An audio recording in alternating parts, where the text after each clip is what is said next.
আজকে সকালের নাস্তায় আমি বানিয়েছিলাম খাস্তা খাস্তা পরোটা, সাথে নিয়েছিলাম ডিম পোস্ট।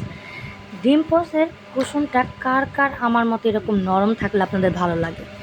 আমার কাছে শক্ত হয়ে গেলে সেই ডিম পোস্টটা আমি খেতে পারি না। নরম নরমটাই খুব টেস্টি লাগে, খুব মজার।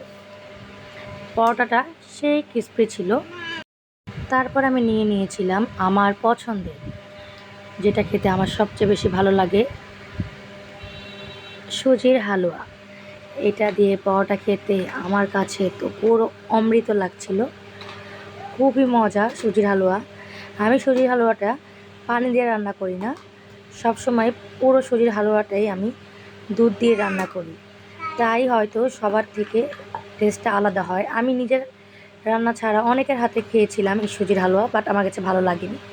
বাট আমার করাটাই আমার কাছে সবচেয়ে বেশি ভালো লাগে। অনেকে পানি দিয়ে সুজি রান্না করে, আমি করি না। তারপর ছিল চা।